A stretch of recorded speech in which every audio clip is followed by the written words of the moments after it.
Sidney Kirkpatrick, the author of Hitler's Holy Relics. This theory about the Teutonic Knights at the end of World War II, what's the origin of this story? Well, the Teutonic Knights were very much, operated like the Knights Templar, for example. Sure. There were various groups of knights during the medieval era, during Dark Ages, who went around, protecting pilgrims to the Holy Land.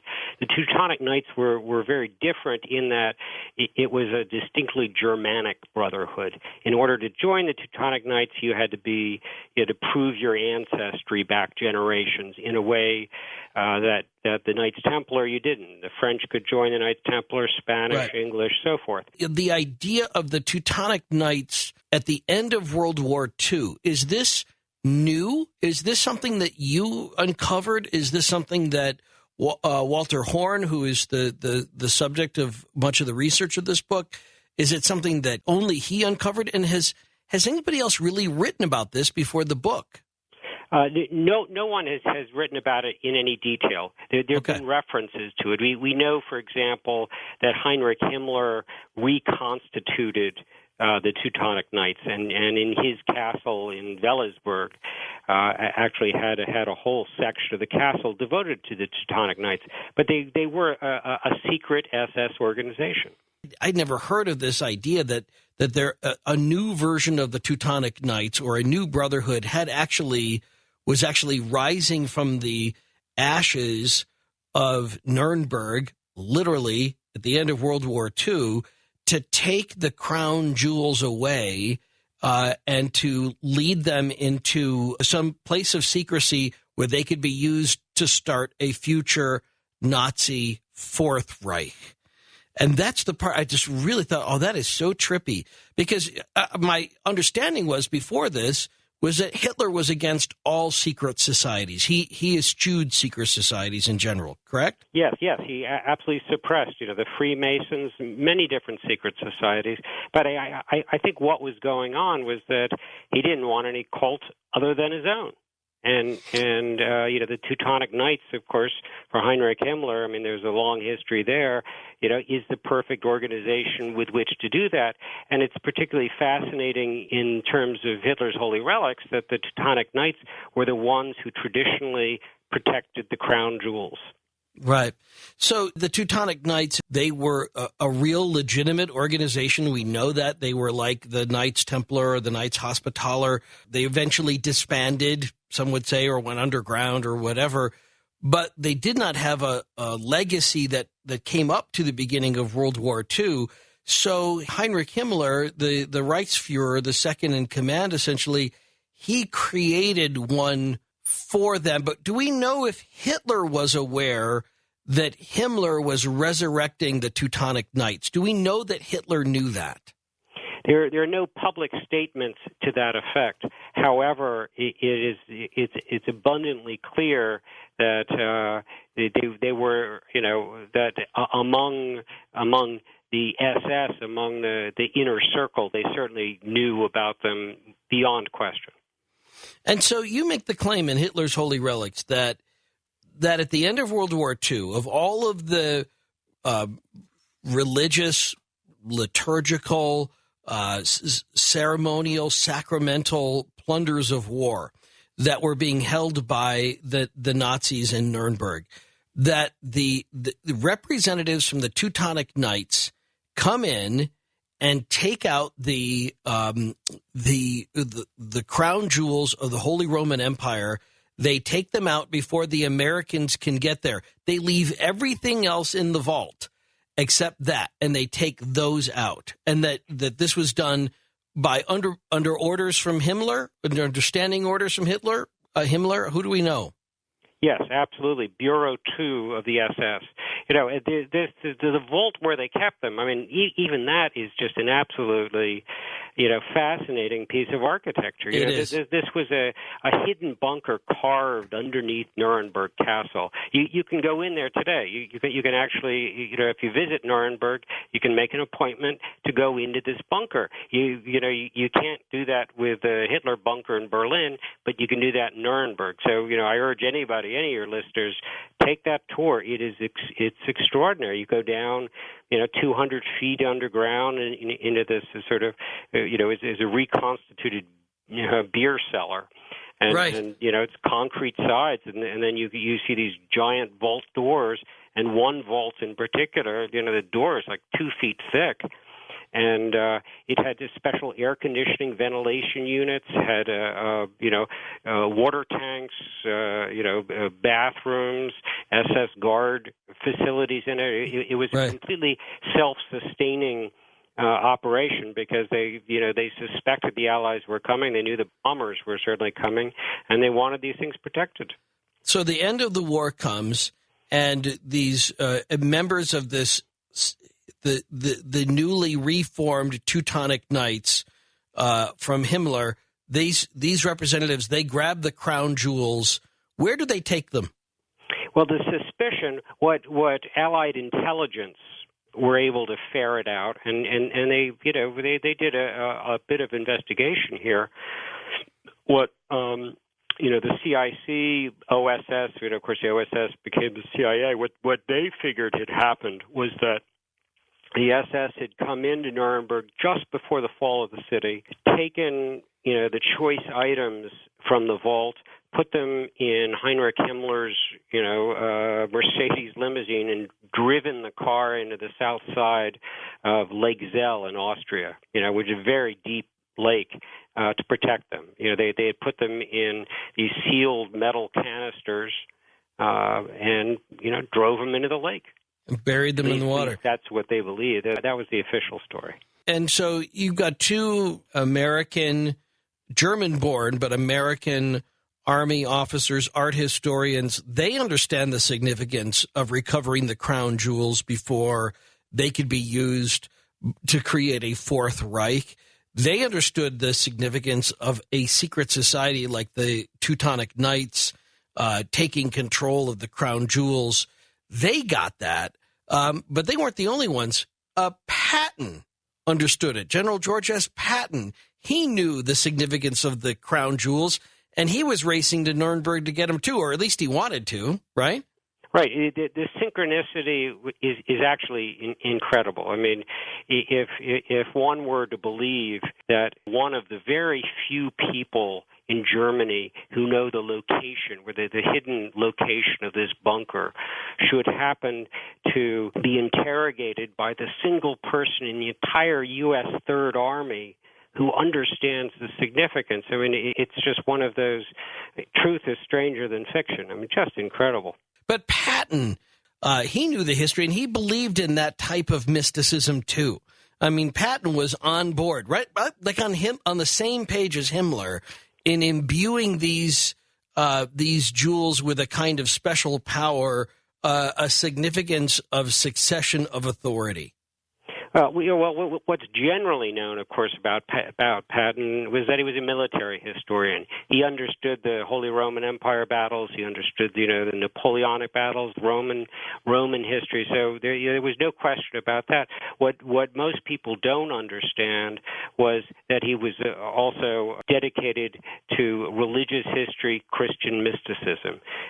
He actually wrote about the Spear of Destiny, and wrote a poem about Longinus, as a man who holds the destiny of the world in his hands and in the shape of the spear. And of course, the fact that Longinus was a soldier, that St. Maurice was a soldier, Charlemagne. It's something that Patton could respond to and resonated with. And of course, as you've just said, it's also fascinating that Heinrich Himmler was the same way. Heinrich Himmler was obsessed with Christian mysticism. And then, of course, you have the R word, reincarnation. Right. Both Himmler certainly believed in reincarnation, and all evidence points to Patton believing in it also. These people believed in some mystical way that they had fought battles, on the same battlefield centuries before.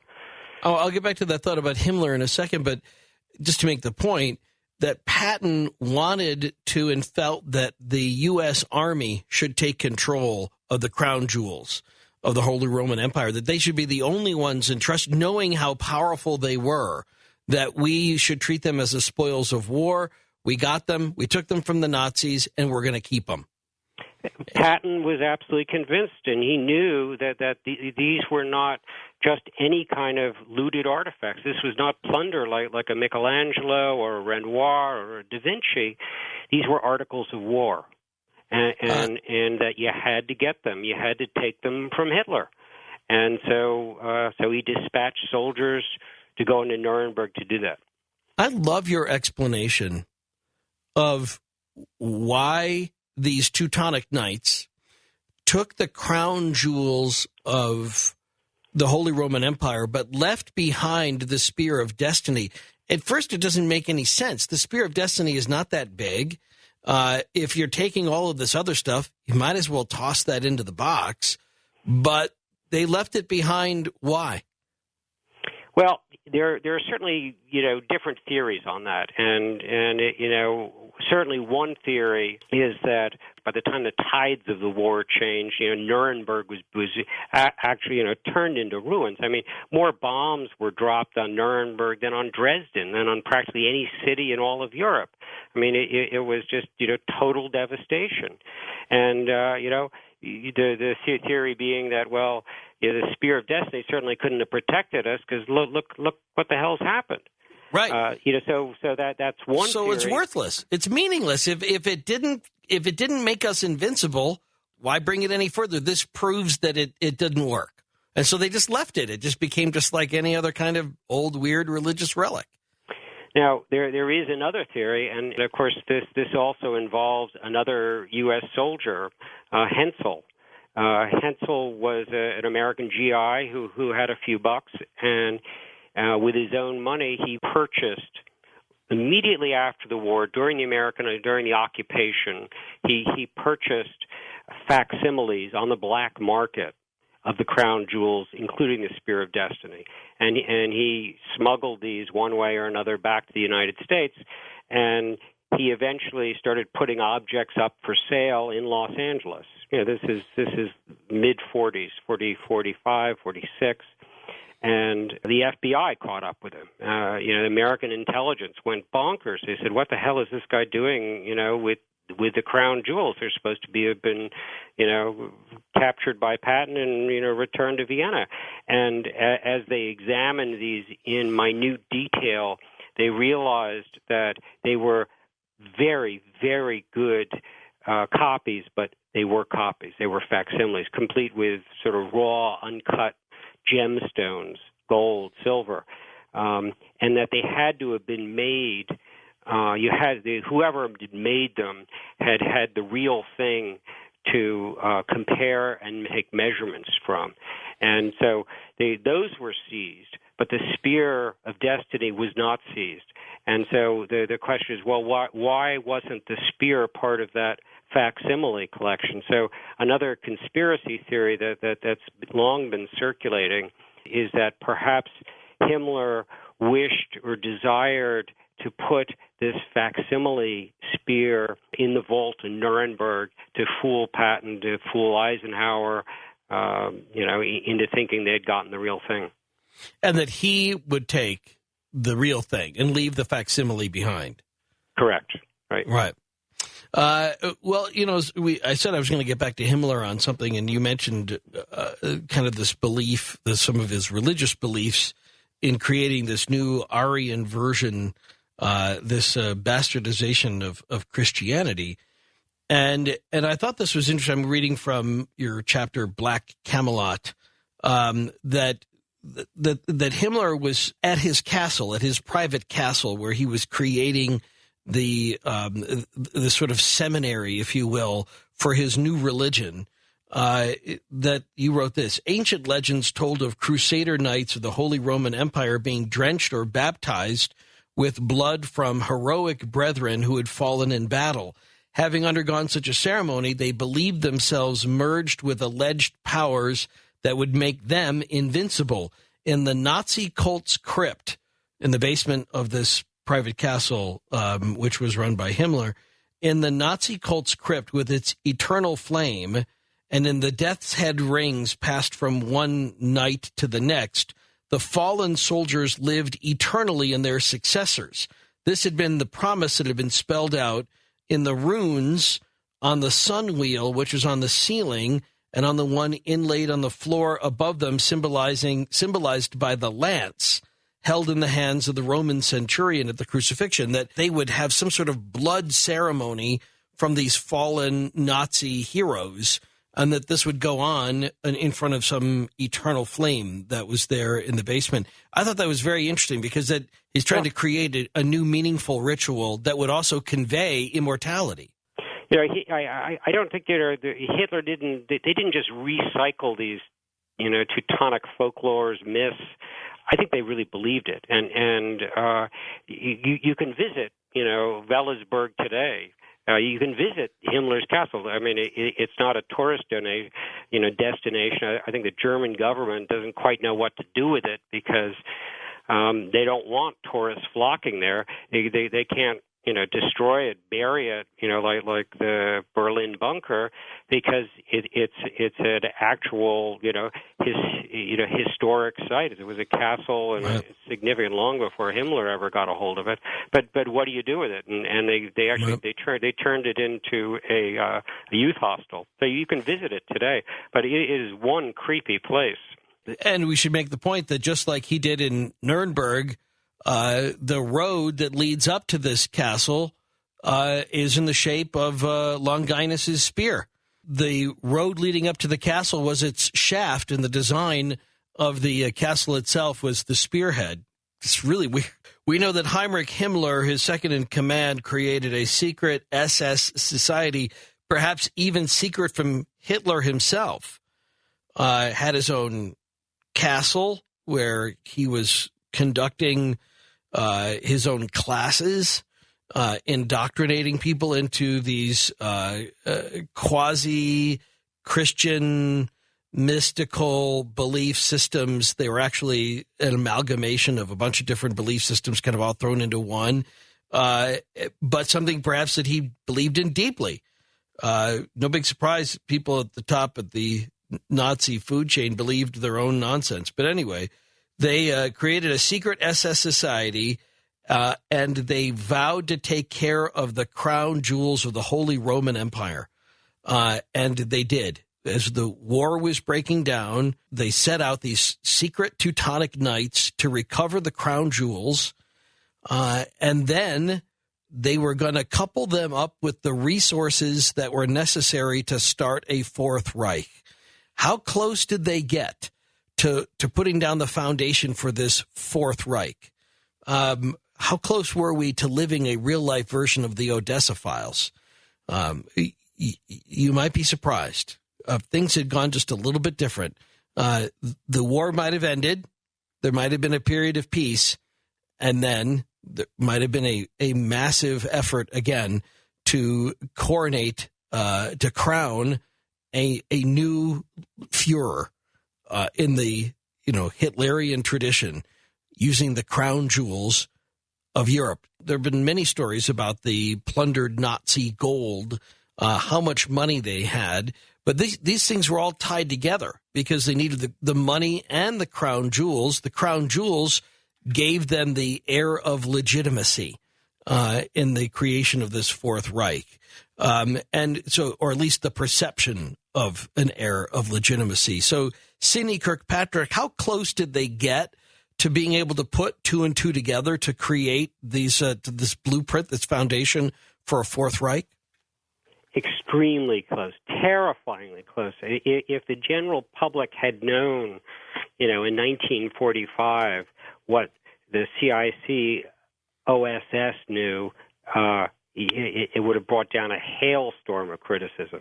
The CIC, which of course is the counterintelligence corps, were running secret operations, investigative operations, centered mostly in Austria around this area, Zell am See, and they followed hundreds, actually at least $5-6 million in one case of gold plundered treasures to certain burial places, certain, hiding places where covert Nazi agents could come back and retrieve it when necessary.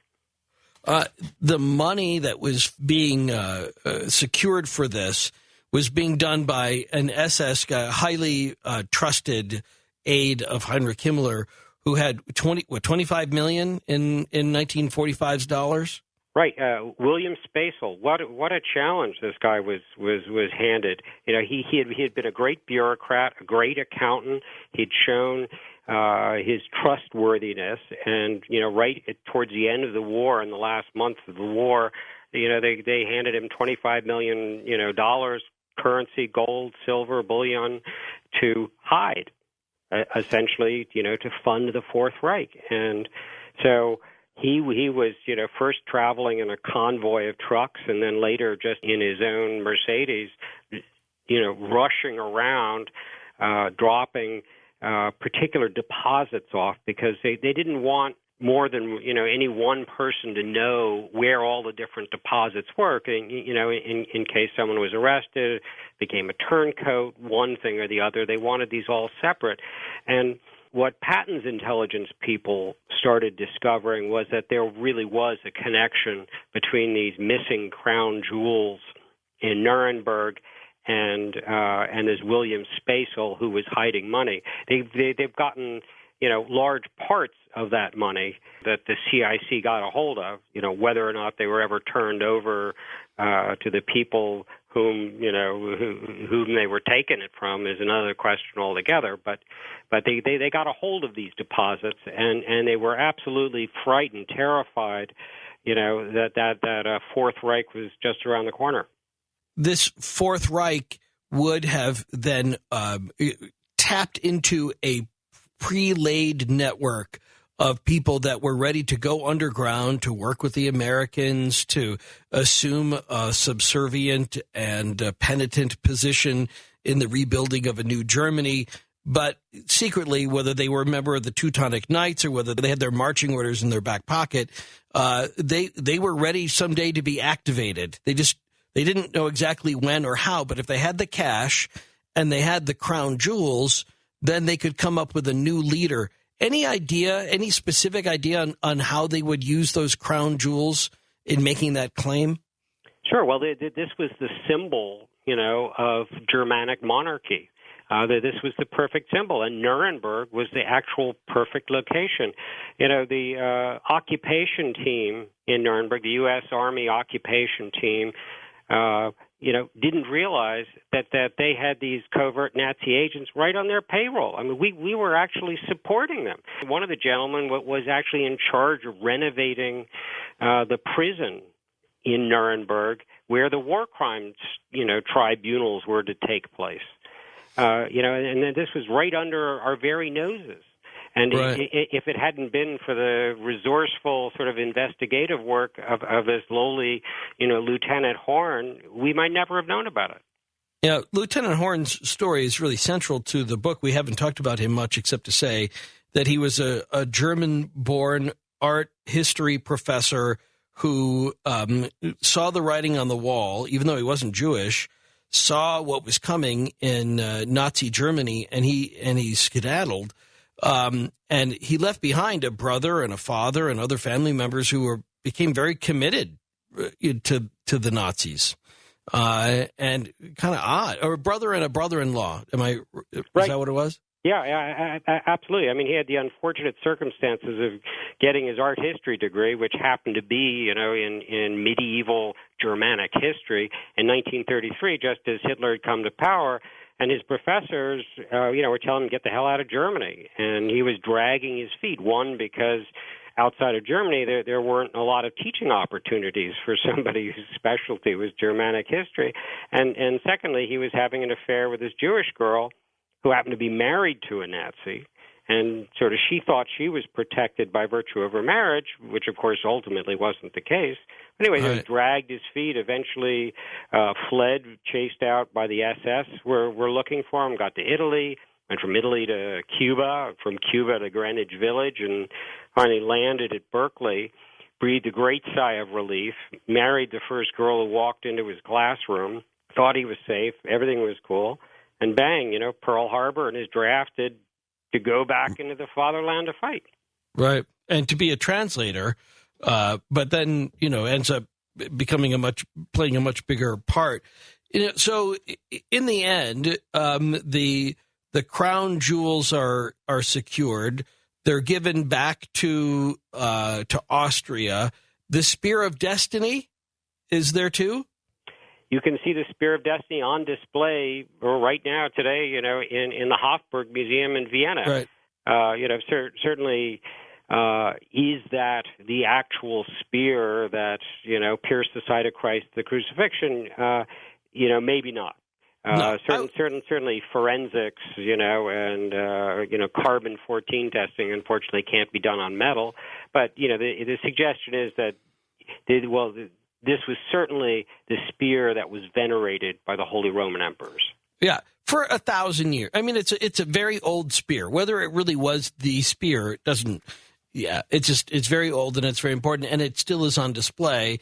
And just as we said earlier, Hitler's 1,000-year reign in the spiritual seat of his new kingdom, of the new empire in Nuremberg, lasted about 7 months. And then as the bombing increased toward the end of the war, I believe your number was that more bombs were dropped on the city of Nuremberg than the Germans ever dropped on the entire country of England during the course of the war. Is that about right? Yeah, Nuremberg was hammered. I mean, it was devastated. It's just if any group of Nazis, in Germany were to get hammered, that was it. Because that was the spiritual headquarters, and the Allied, bombers knew that. The irony, of course, here and the synchronicity is that you have this Walter Horn who's just about to hop across the Rhine River with Patton, and Patton's, concerned that Adolf's going to use chemical or biological weapons, so he interrogates all of these prisoners, and Horn should happen to debrief, a very soldier who knew where these crown jewels were. So, I mean, just the synchronicity was right. It's one scary. Little moment after another like that, in order to recover them in the end. Well, that's why the story is so well told in Hitler's Holy Relics. We follow a lot of these mysteries. I'm very curious about the Amber Room that was taken out of Russia. It was the Tsarist Amber Room, and then it was put on display, and then it disappeared. Recently, there's some question about whether or not it could have been found in a cavern. They were going to snake a camera down to try to find it. There are divers who are still, going after Nazi treasure in places like Lake Zell. As you were doing research for the book, what did you uncover, or what do you see, or what is your suspicion about the number of these bunkers, like the ones that contain the crown jewels of the Holy Roman Empire, that haven't been found yet, that have been completely forgotten, that we might still find sometime in the future?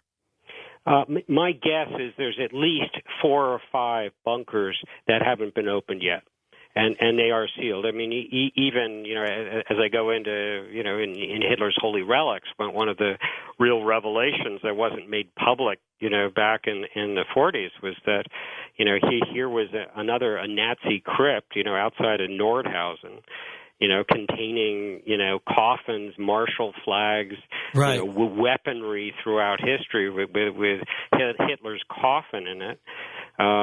We know for certain that there's, at least several $1 million in gold somewhere, hidden around Lake Zell. The material's out there. It's out there. And all kinds of interesting little pieces are, just every few months are coming to light. There's a recent report out of Italy with the Shroud of Turin that Hitler had actually gone after the Shroud of Turin, but the monks went and hid it. Right. Saved it from Hitler. Yeah, I think that idea of those bunkers that are still yet to be found, because there's still things that are missing. There's still artworks and treasures that are missing. And so I'm anxious about that too. I'm actually reminded of another story of a bunker, although it doesn't have treasure in it. But I don't even know if you heard this, Sidney. So pardon me if I'm going on after something you already know. But about a year ago, I will say, there was a story that came out about how a list was found in an Auschwitz bunker, and they were names of British soldiers that we haven't been able to determine, at least the last story I had never heard confirmed one or another, but the assumption was that these may have been soldiers that were British soldiers who decided to essentially defect and fight with Hitler in a special, like, British army unit, like a tank unit. And so they listed their names up at an Auschwitz bunker. And I think, oh, that's so interesting here. After all these years, after all of the books that have been written, after every inch has been poured over, seemingly, over World War II, we're still finding stuff. Yeah, and the place to look is, right in our own backyard in the National Archives, in College Park, Maryland. And anybody, all you need is an identification. You show up, you do your identification, and you can go into the archives to search out the old CIC reports, and that's in fact how I came across Walter Horn's story. I knew about Patton, I knew about that he wanted the crown jewels, and I knew he got them, but I didn't really know how. And it was really just a simple matter, of going into the National Archives and starting pulling out, boxes that hadn't been opened since the 40s. That the story came to life. And if that story came to life, how many more others are there out there? Right, and you mentioned the notion of they already had a coffin set aside for Hitler, right? I mean, they already had one. Yeah. And what was that for? Were they already kind of creating sort of a national monument, a place where they were going to put all the famous emperors of Germany? Yeah, well, I think that the crypt that was found was not going to be the mausoleum that was planned. Certainly, Hitler had in mind his super museum in Austria. They had the National Cathedral to be built in Nuremberg, and so I'm sure there was going to be a huge Hitler mausoleum. But of course, with the fall of the Third Reich, what could they do? So they put the treasures that were to go into that mausoleum down in this secret crypt, and it was secret. I mean, it was almost 2 miles underground in a mine shaft. The curious thing about that particular bunker is when the soldiers knocked into it, these were soldiers searching for ordnance, and they found a section of wall where the cement, it wasn't as dry as the rest of the area, and they cut through that, and they found this door which they tunneled through. And it's interesting because the door was locked from the inside, and it's a mystery right to this day is how did somebody get out of there? But here was this crypt. How many more are there out there? I'm sure they're out there.